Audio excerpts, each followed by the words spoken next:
In this video, I'll show you how to quickly make a catalog with a lot of items using Data Merge and InDesign, especially if you need to create many different versions like letters, business cards, or catalogs like this one. Data Merge works by linking a data file with your InDesign document. This lets you create many versions of your design with different content. First, you need to prepare a data file. I'm using a table because it's easier to manage, but you can also use a text file. Here's my table. It has 41 rows and 9 columns. The first row is the heading. I have here product name, price, sizes, color, description, and image. Now, when it comes to images, you'll need to use the add symbol to insert paths to your image files. And if you're using Microsoft Excel, don't forget to put apostrophe right before add symbol, because Microsoft Excel uses the add symbol for functions. Also, I'd recommend to put all your images in the same folder as your data file, so you don't need to write the full path for each image. And make sure to include the file extensions too.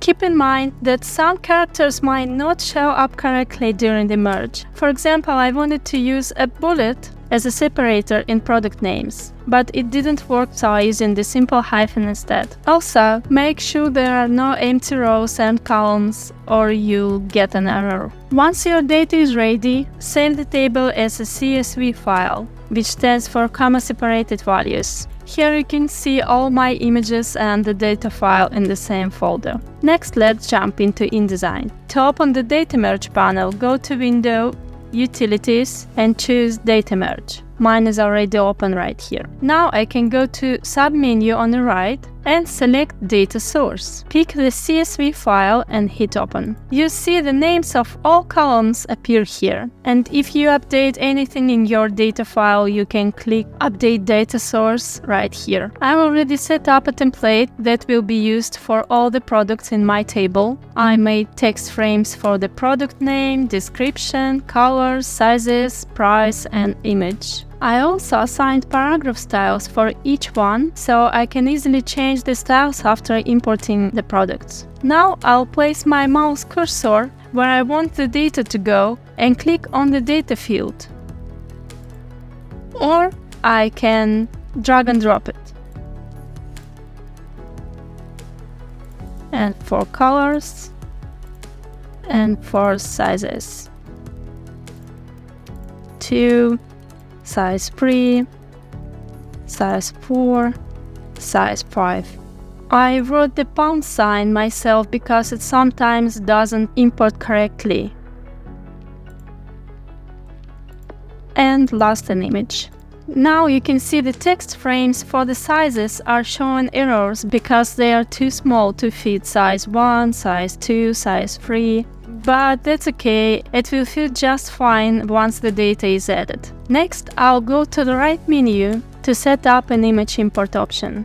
Click Content Placement option and choose Fit Images to Frames. For this project, that's exactly what I need. Once all the fields are set, I can click Preview to see how the products will look with the data filled in. And I can change the products right here at the bottom. Everything looks good, so I'll go back to the menu and click Create Merged Document. Here you see the merge settings.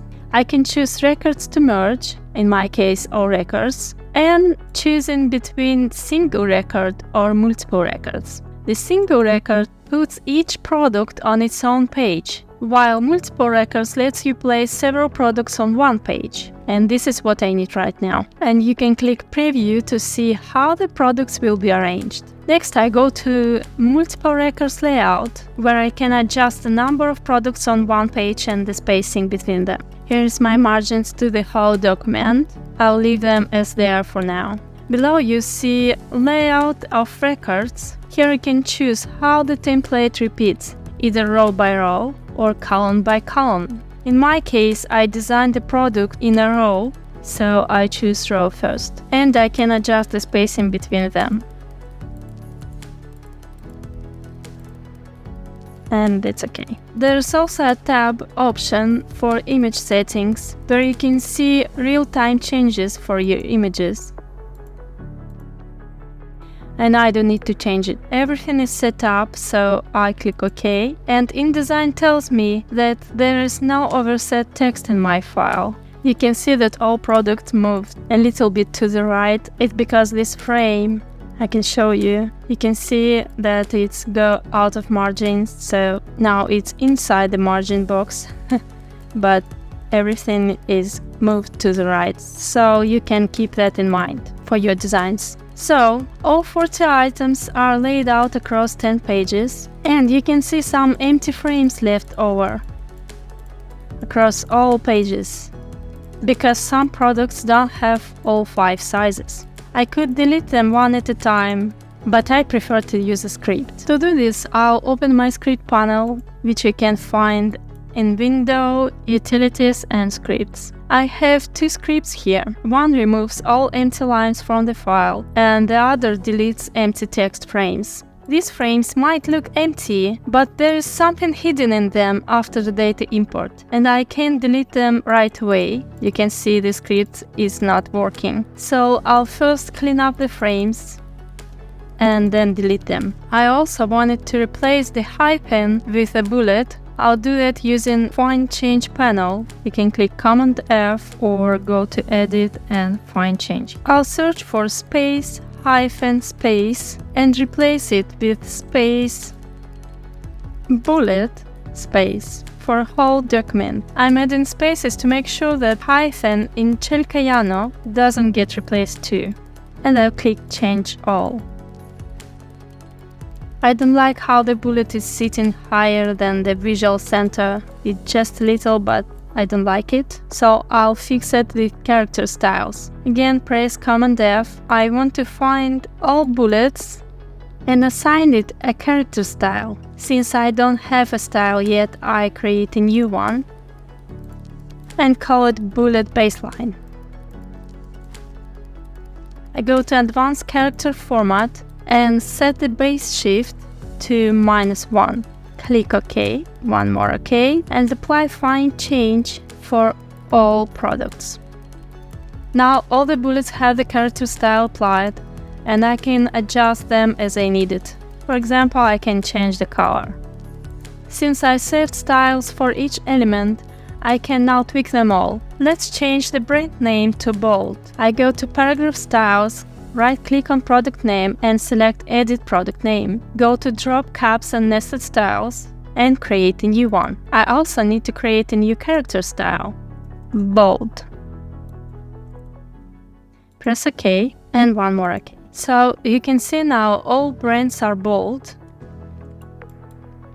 But here's the thing, New Balance have 2 words, so my nested styles doesn't work quite right. To fix this, I'll copy the bullet, go to Paragraph Styles, click Edit Product Name, go to Nested Styles and choose up to first bullet, and it works. Press OK. Now all looks exactly how I want it. By the way, I have a separate video on text styling, so check it out. And that's it. I hope you find this video helpful. Don't forget to hit subscribe. Ask any question in the comments, and I'll see you next time.